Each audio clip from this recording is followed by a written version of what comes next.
Baik, selanjutnya kita akan membahas mengenai sampel penelitian. Latar belakang penelitian adalah kegiatan pengumpulan, pengolahan, analisis, dan penyajian data yang dilakukan secara sistematik dan objektif untuk memecahkan suatu persoalan atau menguji suatu hipotesis untuk mengembangkan prinsip-prinsip umum. Penelitian diharapkan mampu menjawab pertanyaan penelitian dan bermanfaat bagi sasaran. Sasaran dari suatu penelitian adalah populasi. Populasi adalah keseluruhan subjek penelitian yang memenuhi karakteristik yang ditentukan di mana penelitian akan digeneralisir. Karakteristik populasi adalah adanya anggota individu yang jumlahnya sangat besar sehingga memerlukan biaya, waktu, tenaga yang tidak sedikit.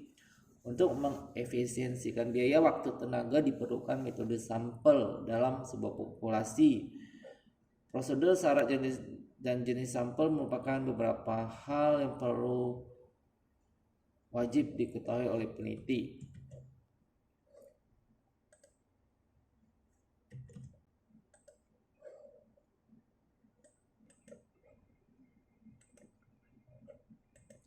Pengertian populasi adalah wilayah generalisasi yang terdiri dari objek atau subjek yang mempunyai kualitas karakteristik tertentu yang ditetapkan oleh peneliti untuk dipelajari, kemudian dapat ditarik kesimpulan atau sintesis. Jadi populasi bukan hanya orang tetapi objek dan benda-benda alam yang lain. Populasi bukan sekedar jumlah yang ada pada objek atau subjek yang dipelajari, tetapi meliputi seluruh karakteristik atau sifat yang dimiliki oleh subjek dan objek itu. Menurut Maslow, populasi dapat dibedakan menjadi berdasarkan jenis, sifat, dan kelompok. Jenisnya itu populasi terbatas, mempunyai sumber data yang jelas batasannya secara kuantitatif sehingga dapat dihitung jumlahnya. Populasi tidak terbatas, sumber data tidak dapat ditentukan, batas-batas relatif tidak dapat dinyatakan dalam bentuk jumlah. Populasi homogen berdasarkan sifat, dan populasi heterogen. Kalau homogen itu sumber data unsurnya memiliki sifat yang sama dan tidak perlu mempersoalkan jumlah secara kuantitatif. Kalau heterogen itu sumber data yang unsurnya memiliki sifat dan keadaan yang berbeda, bervariasi. Berdasarkan kelompok, populasi umum di mana sumber data seluruh subjek objek pada lokasi penelitian. Populasi target adalah populasi yang menjadi sasaran dan dalam menggeneralisasi sebagai kesimpulan dari sebuah penelitian.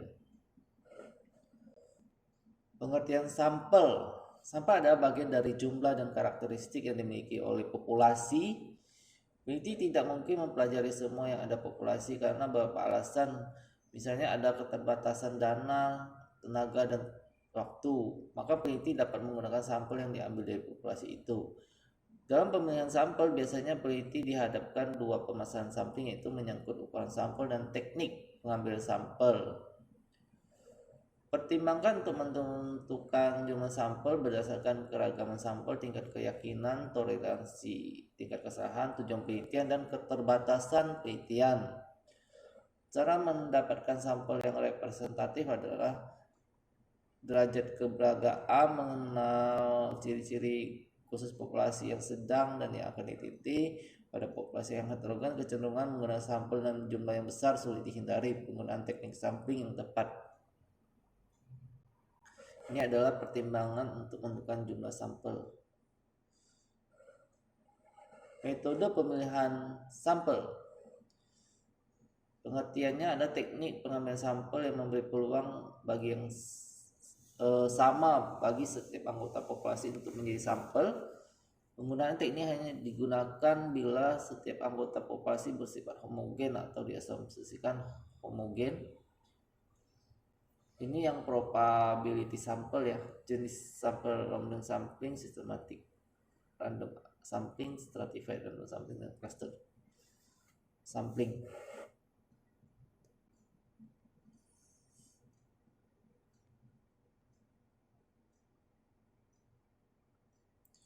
Jenis sampel, probability sampel, sampel acak atau random sampling, teknik pengambilan sampel yang memberikan peluang sama bagi setiap anggota populasi sampel. Teknik ini hanya digunakan bila anggota bersifat homogen atau diasumsikan sebagai homogen. Kemudian sampel acak sederhana atau simple random sampling, setiap anggota populasi memiliki kesempatan yang sama diseleksi. Sebagai sampel, teknik pengambilan sampel dibedakan menjadi dua, yaitu mengundi anggota populasi dengan acak. Systematic random sampling. Teknik ini membagi populasi perkiraan sampel dengan hasil interval sampel. Sampel diambil dengan membuat daftar populasi, kemudian membagi dengan jumlah sampel yang diinginkan.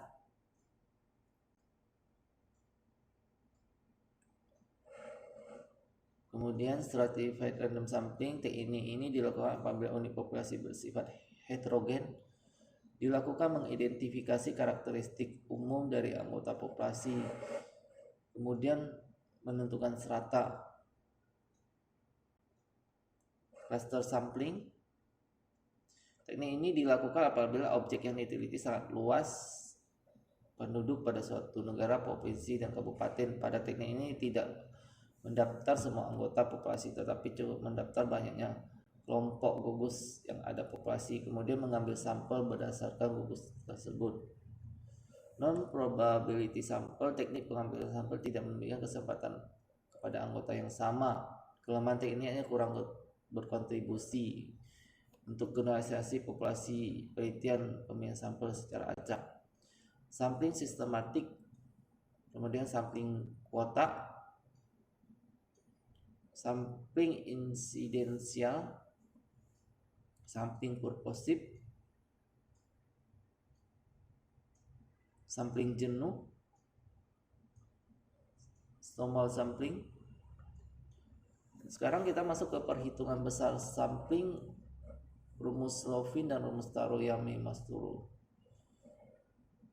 N jumlah sampel, N besar itu jumlah populasi, E ada tingkat kesalahan, mengartikan E sebagai nilai kritis atau batas ketelitian yang diinginkan, kelonggaran ketelitian karena kesalahan sampel, D adalah presisi. Populasi dalam suatu penelitian adalah keluarga yang memiliki kartu sehat di Puskesmas Bakti Jaya berjumlah 1000. Keluarga ditentukan krisis, maka sampelnya adalah N sama dengan sekian 92 sampel.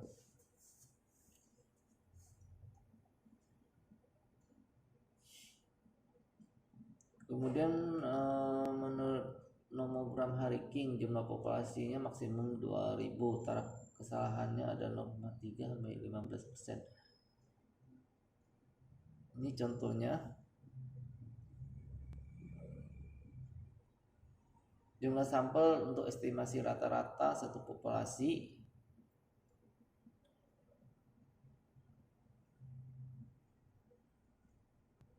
Perlu diketahui perkiraan varian kuadran dari standar variasi, presisi, derajat kepercayaan. Ini dari Lameso, Aryawan, dan Noto Atmojo. Keterangan Z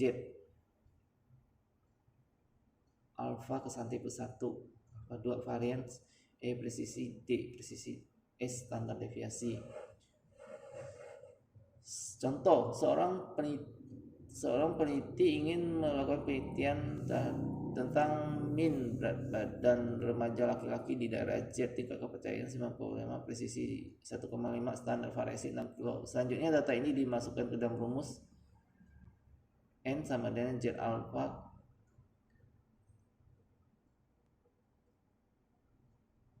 kali S per D dalam kuadrat. Perkiraan beda relata dua populasi.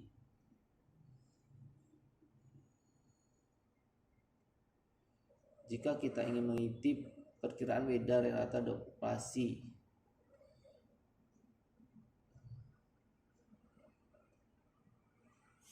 besar sampel untuk uji hipotesis relata dua populasi, estimasi perbedaan dua proporsi,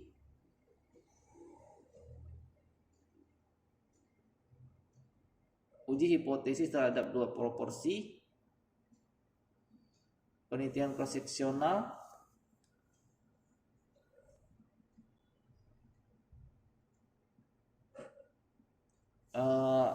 dengan rumus N dan Z kuadrat. Z itu ada derajat kepercayaan biasa 95%. P itu proporsi kasus tertentu dalam populasi. D derajat penyimpangan.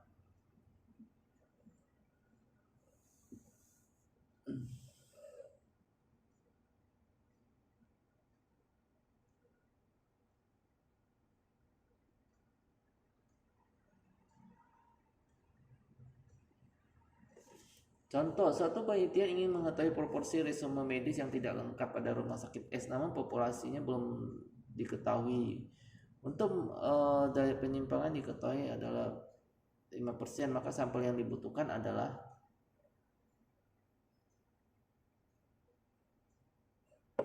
219 orang minimal.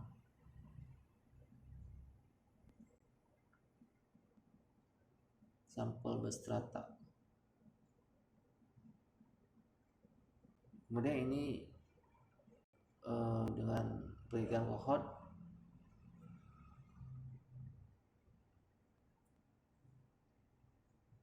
jadi hipotesis rasio odd pada kasus kontrol yang tidak berpasangan. Ini rumusnya. Status studi kasus kohort berpasangan. Kesimpulan, dalam penelitian kuantitatif pengumpulan data dilakukan dengan mengadakan pengukuran atas variabel tertentu dalam diri subjek penelitian. Pengukuran dilakukan untuk mendapatkan data penelitian objektif bebas dari prasangka subjektif dan dapat diverifikasi. Pengumpulan data dilakukan mengadakan pengukuran atas subjek-subjek penelitian. Bila mengumpulkan data hanya dilakukan atas sampel, maka sebelum pengumpulan data dilakukan penaikan sampling untuk memperoleh sampel yang representatif terhadap populasi.